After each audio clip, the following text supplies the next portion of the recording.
Balkanda ýananlar ginekologiýa barlygyndan geçmäge mejbur edilýär. Azatlyk radiosynyň yerli medisina edaralaryndaky çeşmeleri bu uçtan tutma barlygyň jynsy taýdan geçen ýokunç keselleri anyklamak maksadyny hem göz öňünde tutýanlygyny aýdýarlar.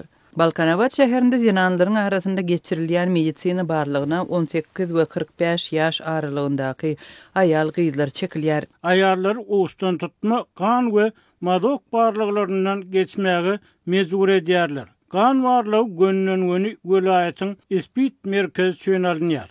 Ähli ýaşaýjylar öz kwartiralarına degişli saglyk öýlerine barıp kan we madok analizini tapşyrmaly. Dip Balkanawatly medisina işgäri gurrun berdi. Şäher ýaşaýjylaryna bu barlyg barada saglyk öýleriniň işgärleri tarapyndan habar berýär. Maşgala Lukmanymyz öýe gelip ertir poliklinika bar, ýene aýallardan analiz almalydygy barada bize tapşyryk geldi dip habar getirdi. Dip Balkanawatly ýanan 26-njy ýunda gurrun berdi.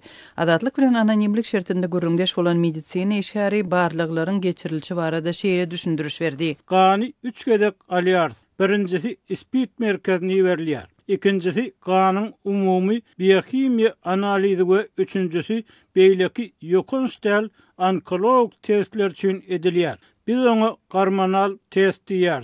Şeýle-de aýallarda ownuk we orta hoply gonoreya we şuňa meňzeş hastalyklary anyklamak üçin hem mazok alınýar. Di Balkanawatly medisina işgäri gurrun berdi. Hopsuluk aladalary sebäpli adynyň agzalmazlygyny soran medisina işgärleri şeýle barlygyň geçen ýadak 2023-nji ýylda geçirilen wagtynda barlanan ýananlaryň uly böleginde dürli ýokunç keselleriň anyklanandygyny habar berdiler. Bu sapar hem gaýtadan barra geçirmek maksatynda bu çärelere başladyk. Häzir vilayet sağlyk müdüriniň tawsiýagy bilen tutus vilayet boýunça ähli sağlyk öýlerinde analiz almak çäreleri geçirilýär. Dip medisina işgäri aýtdy. Azatlyň habarçylary 2023-nji ýylyň tomsunda Sewitde ýananlaryň arasynda onkologiýa we ýokunç keselleri anyklamak boýunça geçirilen barlyklaryň netijesinde ýokunç keselleri tapylan raýatlaryň Aşgabatda bejerişe uğradylandygyny habar beripdi. Azatlyk radioda häzirki barlyklaryň geçirilişine we sebäbine degişli Balkan vilayatynyň saglyk ýol başçylaryndan resmi maglumat alyp bilmedi. Çeşmeler bu çäreler baradaky tapşyrygyň dilden edilendigini aýtdylar.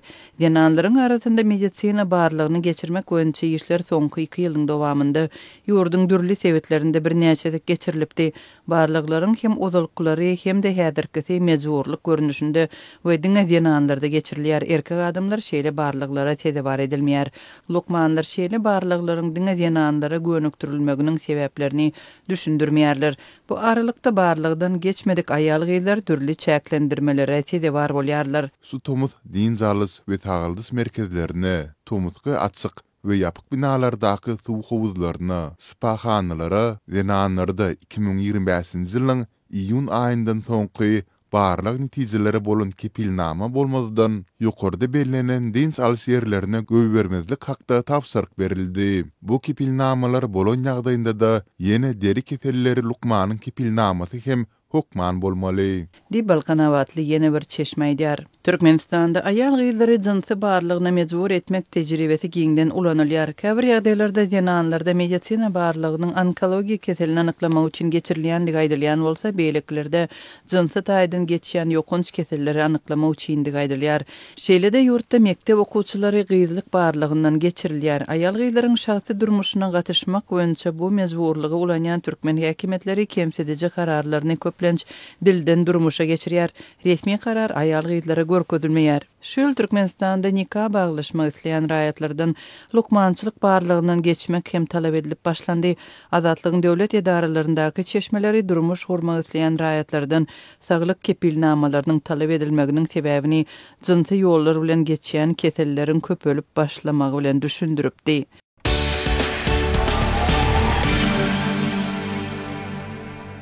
Azatlyň habarçysy 25-nji ýylyna Balkanawatda we Türkmenbaşyda ir sagat 9-dan agşam sagat 18-e çenli elektrik togunyň we agyz suwunyň düýpden bolmanlygyny, bu ýagdaýyň ısı howada çağalar, ýaşuly adamlar we näsaglar üçin goşmaça kynçylyklary döredenligini habar berdi. Ýurdun elektrik desgalaryny döwrewaplaşdyrýan, daşary ýurtlary edýän elektrik eksportyny artdyrýan Türkmenistan ýurdun günwatar sewtindäki elektrik togy, agyz suw meselelerini çözmäge hoglukmaýar diýip synçylar aýdýarlar. Adatlyk may aýynyň başynda hem bu iki şäheriň ilatynyň elektrik tok kynçylyklaryna üns çekip kösençlikleriň döwlet başçylygynyň sewti eden iş saparynyň dowamynda hem gaýtalananyny habar beripdi. Bu ýagdaý, ýagny ýokary derejeli sapar wagtyny hasaba alynan tok meselesi üçinçiligiň soňky ýyllarda hassa yaramazlaşanlygyny işaret edýär diýip synçylar aýdýar. Adatlyň çeşmesi may aýynyň başynda tok üçinçiliginiň Balkanabadda 6 gedek, Türkmenbaş şäherinde bolsa 4 gedek kesilenligini aýdypdy. 25-nji ýylynaky tok kesilmesi watan habarlarynyň maglumatyna görä Balkanda howanyň goşmak 35 derecede gıdyan wagtyna gawat gellige diňe togyň däl. Agyz suwunyň hem ýerden agşama çenli bolmalygy adamlarda uly alada döretdi. Häkimetler köplenç bolşýaly tok suw ýagdaýy barada ilaty metduat arkaly anyk düşündiriş bermediler. Habarçymyz bilen anonimlik şertinde gurlaşan hünärmeniň sözlerine görä, şol gün welaýatyň dürli ýerlerinde dürli wagtlarda elektrik togy bolmady. Ol tok kesilmesini welayatdaky halkalayın elektrik geçirji ulgamda ýüze çykan awariýa bilen baglanşdyrdy.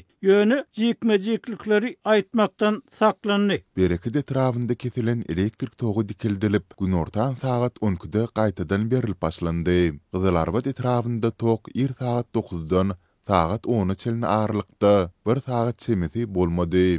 Diýip hünärmen aýtdy. Onuň sözlerine görä, Sewit elektrik ulgamynyň ahal welaýatynyň elektrik liniýasyna goşulmagy netijesinde tok gökdönçligi aradan aýryldy. Emma muňa garamazdan Sewitiň iň ýyr şäherleri bolan Türkmenbaşyda we Balkanabadda dören tok gökdönçligi ýerden başlanyp agşama çenli dowam etdi we agyz suw üçinçiliginiň öýlerdäki internet elýeterliginiň kesilmegine sebäp boldy. Öýlerdäki kondisionerlaryň, sowadyjylaryň işlemezligi köp adamy benzin bilen işleýän generator edilmek zerurlygyny ýatlatdy.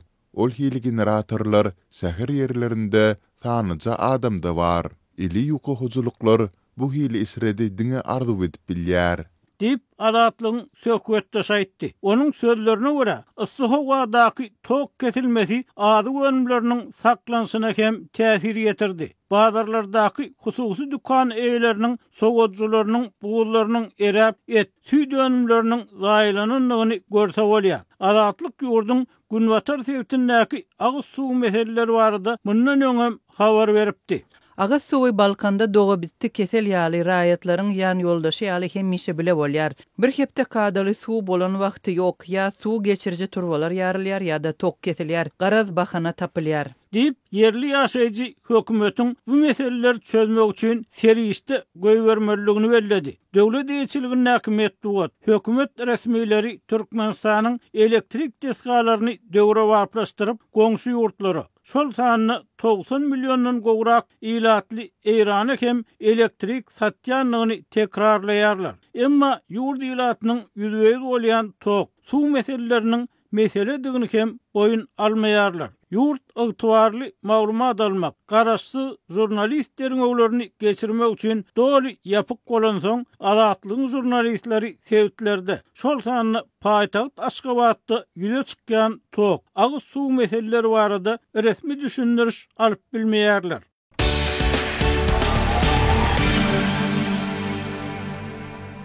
Amerika bilen Eýran Tehranyň ýadry programmasy boýunça gepleşikleri täzeden dikiltmek baradaky meseleleriň üstünde aragatny saklaýar. Ýöne häzirlikçe resmi gepleşikleriň geçirilmegi meýilleşdirilmeýär diýip iki ýurduň da resmileri 26-njy iýunda aýtdylar. Aktamyň metbuat wekili Caroline Levitt jurnalistler bilen geçirilen briefingde Washingtonyň Eýran we onuň araçy döwletleri bilen ýakyn aragatnaşyk saklaýandygyny aýtdy. Öz gezeginde İran'ın Daşary işleri ministri Abbas Arakçy döwlet telewizionyasına beren beýanatynda diplomatik gatnaşyklaryň dowam edýändigini we durly kanallar arkaly gepleşikleriň alınıp barylýandygyny ma'lum etdi.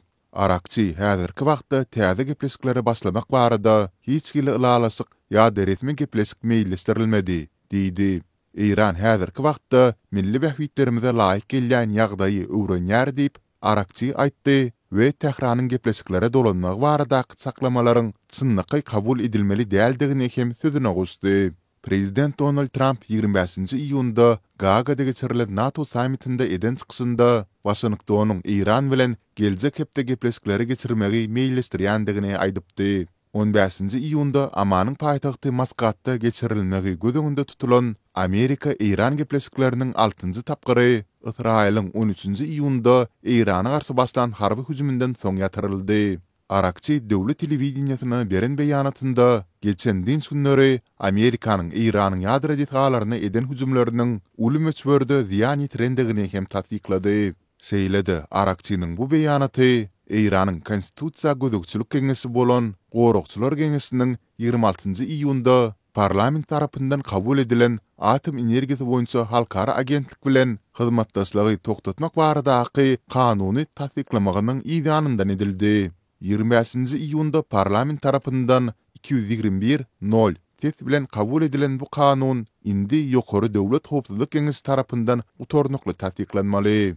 Ýokary döwlet howpsuzlyk keňesiniň resmi ýolbaşçylygynda prezident durýan hem bolsa, beýleki möhüm döwlet edaralary ýaly onuň hem ýokary ruhany lider Ayatollah Ali Khamenei tawyndygy aýdylýar. Israil 13 iyunda İranyň möhüm ýadro we harby detgalaryna hüjüm edipdi. İki tarapyň hem köp sanly parahat ýaşyjylarynyň ölümine sebäp bolan bu çaknaşyk 21 iyunda Amerikanyň Fordo, Natanz we Isfahan şäherlerindäki 3 tane ýadro detgasyna zarba urmagy bilen dowam etdi. 12 gün dowam eden konflikt 24 iyunda Amerikanyň araçylyk etmeginde Israil bilen İranyň arasynda gowşak ýaraşyk şertnamasynyň güýje girmegi bilen tamamlandy. Atom energiýasy boýunça halkara agentlik bilen hyzmatdaşlygyň toktatylmagy İranyň ýadro ýaraglaryny ýaýratmazlyk baradaky şertnama esasynda geçirilen barlyklary we hasabatlary toktatýandygyny aňladýar.